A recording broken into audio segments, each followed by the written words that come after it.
Okay. Well, let me just get started with a quick recap. Obviously, mid-morning, we had to issue the initial boil water advisory on the distribution of 2N, that northern part of the city, north of the river. This afternoon, late afternoon, we saw pressure drop in one of our south side distributions. Basically, it's called 1S, and it's the area south of the river, east of Richmond Highway. And so we issued a boil water advisory for that distribution zone as well. Since then, we have seen great recovery both of production and of pressures. We are now making 55 million gallons a day, so back up to our normal operating water production. And then we have also seen the reservoir grow from about 4.6 feet earlier in the day now to 7.2 feet. So not only are we pressurized throughout the system, but we're seeing the reservoir grow as well. That has allowed us to go ahead and take our first samples. So the initial round of samples in both of those zones has happened. Now, as long as we make it through this evening's peak utilization period and the morning utilization without dropping below that 20 psi, that timing of that sample should hold. So that's very good news. And again, given the production that we're seeing and the pressures that we're seeing, hopefully all will look good for that. And our next set of samples will be pulled at some point around midday tomorrow. Just so everyone remembers, to clear the boil water advisory, we need 2 samples that are taken 16 to 24 hours apart, and then both of those samples need to be negative for a full 24 hours after the sample was pulled. And so we'll continue to update everybody on that progress. And so, at this point, we're looking at likely, well, not likely, but, hopefully midday Thursday would be the earliest that we'd be able to lift the boil water advisory. But we will keep everybody abreast of how that sampling process plays out. Maybe that's all for now. Oh, just again, remember everyone is, as they go to bed tonight, we expect continued production. The reservoirs will continue to fill up, but when everybody wakes up, we will still be under a boil water advisory. And so make sure that for any water that you're trying to drink, make sure that it is boiled first, but people should absolutely do laundry, take showers, all the things you'd need to do. But just remember, for any water that's consumed needs to be boiled first. Okay, let's jump to questions. Okay, we've got a question about mixed messaging on getting release this morning, that things were fine, and then a short period later that they were not. Did that follow your crisis communications plan? How do you respond to the concerns? Yeah, our policy here has been to try to get the information out as quickly as possible. We knew that there were concerns overnight, and that people were. We wanted to make sure that people knew what was happening, that we had issues overnight, and that we, by the morning at 7 a.m., had resolved those issues. We had flushed the filters, and we were back up to full production, which is why we issued the press release.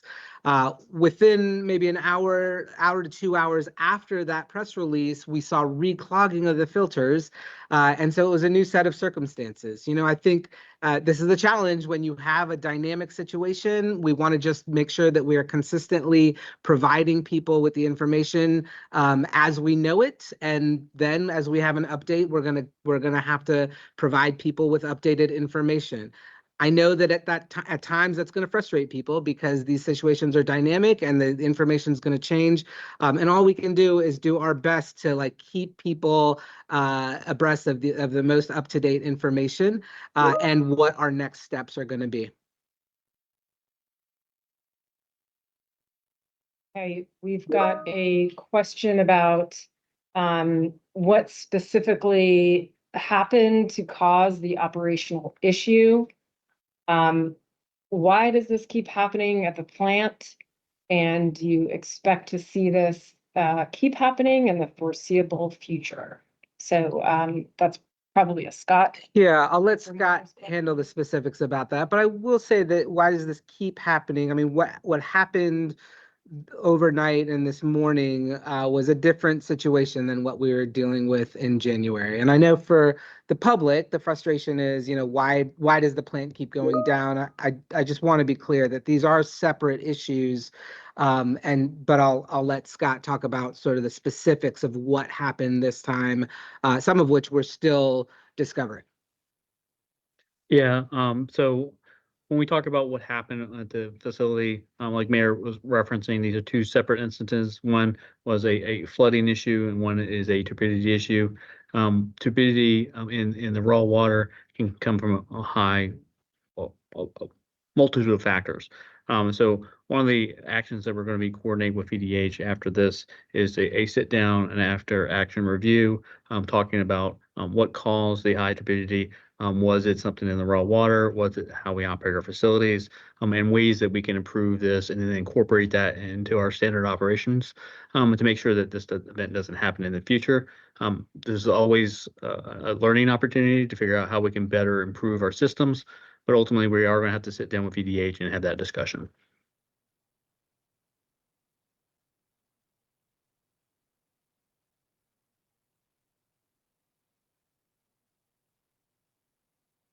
Go ahead. Any updates on the cause of the turbidity in the water? Is that just because the river has been high, or would it take something more unusual to cause this amount of filter clogging? Anything further on that? Yeah, Scott? nothing further on that as part of the review. This is something that we're going to be talking through and working through, and we'll report out on what that issue is and what's the determination and how we can rectify it going forward. But no additional information now. Okay. Mayor Lula, do you have any updates on schools to share at this time? I do not actually. Maybe we can get that answer while we're still on this call. I have not heard the latest from them. But let me work on that.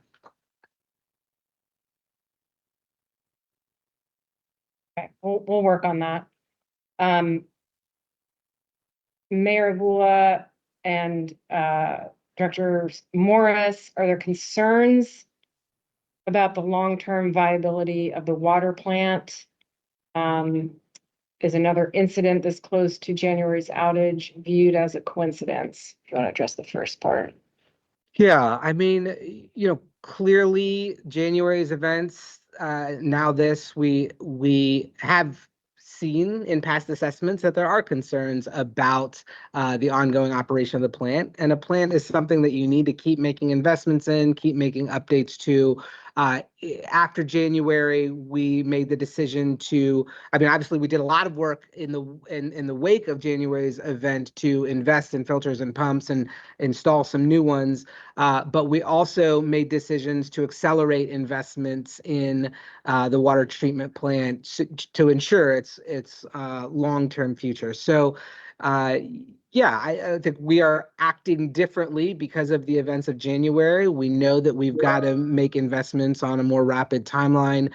Scott has begun some of that work, and that work is both the investments in the actual infrastructure, but it's also the work in our staff, and making sure that we've got the right complement of staff and that we've got the right systems, that we've got the right procedures. And so that's the work that Scott is really leaning into. Dr. Morris, I'll let you kind of expound on that or handle the next part of the question. Oh, no, most certainly agree with that. We are continuing to invest heavily in the infrastructure at the water treatment plant, investing heavily in our staff, creating standard operating procedures to try to reinforce how we operate. One thing that we had great improvement on this instance over the previous one was our communication plan. It worked effectively, and we had regional cooperation, open discussion with VDH in a timely fashion. So that's one positive from the event, that we were able to execute and get communications out to our regional partners and reduce the severity of the event.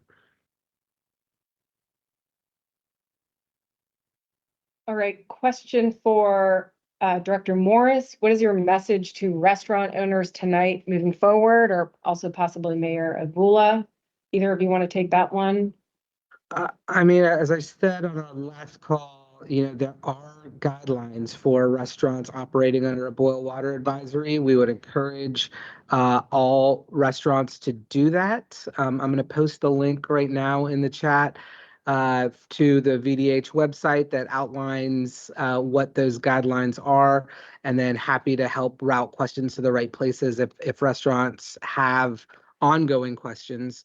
But we absolutely want to encourage restaurants to continue to operate.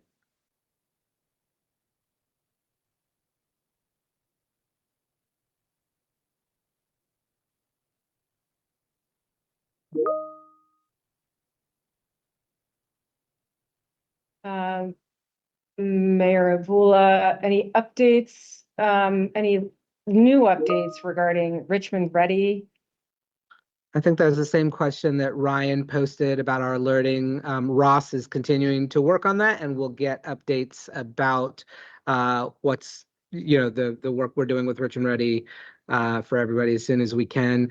I was looking at the data earlier, and the first update that went out around 11 a.m. Went out to about 3,800 users, and then the second update went out to a little over 5,000 users. Now, if people are not receiving this, if people registered and are not receiving them, we do need to do some diagnostic work to figure out why that's happened. And so that's what Ross is working on.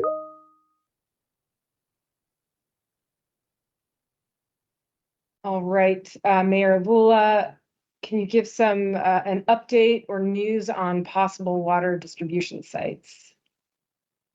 Well, I'll let Scott speak to pressures, but I mentioned the two distribution sites that had decreased pressure, and that led to the boil water advisory. But since then, we've seen a real rebound in pressures across the system. Scott? Yeah, the pressures in the system have maintained above 20 psi, and then we've seen slight elevation or drops in pressure. But I believe this is more towards or stem towards actual bottled water distribution, Mayor, maybe. Oh, shoot, sorry. I missed that. Okay. Any news on possible water distribution sites? Okay. We have again mapped out our plans to deliver water as needed to facilities or congregate care settings where people can't boil water or can't do that themselves. The message to everybody is, we've seen restored pressure pretty much across the system, and so we would really urge people to, if they're going to consume water in their house, to boil the water. We do know that there are certain settings where it will be difficult, and so more news tomorrow at the morning at our morning update, which we hope to do around 8 a.m. Okay, a couple of other questions coming in. Follow up on the turbidity. Is the water, Scott, this is probably for you, is the water coming into the plant still as turbid as it was last night? What has been done to make sure the water won't cause more clogging? Yeah, so the raw water quality has improved. We spoke to this a little bit on how our plan of action was to move forward. As we get through this peak demand period, as demands drop off, we are going to go through a batch wash sequence on our filters, and that will subsequently improve our ability to produce water and clear up those filters. So that will reduce the likelihood of basically the filters clogging in the future, even though we may have a higher turbidity level in the raw water intake.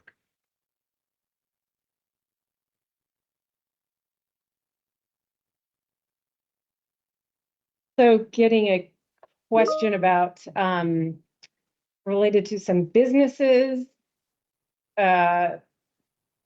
This may be for you, Mayor Avula, or maybe something we need to look into and get back on. Their business insurance policy specifically excludes coverage for boil water advisories. However, some businesses For example, restaurants have experienced a complete loss of water pressure, which has forced some to shut down. How is the decision made to classify this as an advisory and not an outage? Maybe that's a Scott question. I mean, I think if folks, you know, we may need to have some individual conversations with businesses, but you know, any loss of pressure, what we're hearing has been pretty temporary, right? We're already seeing pressures return this evening, so I don't know. I mean, I think we need to look more into that for businesses that were impacted, but it's a boiled water advisory because we never lost production of the system, and the advisory was because we dropped pressure below the 20 psi mark.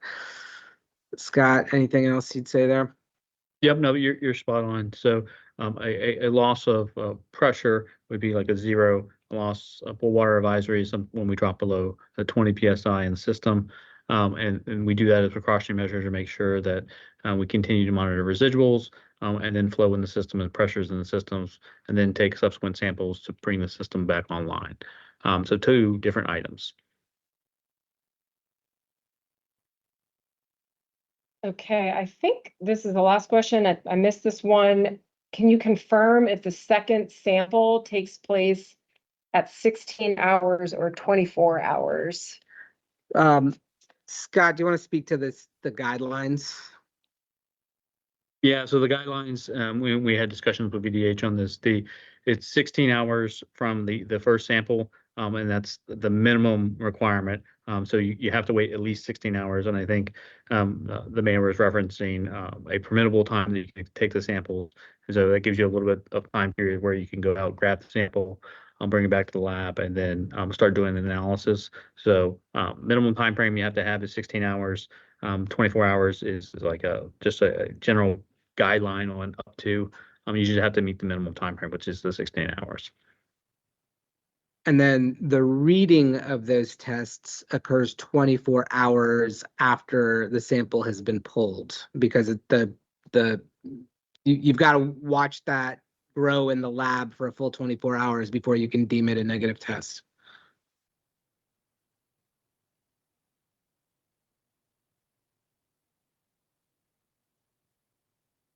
Okay, it looks like that's the end of the questions here. We will make sure that we're updating folks again around 8 a.m. tomorrow with the events of the evening. That will either be a media advisory or, if needed, we'll do another virtual press conference. Thanks, everybody.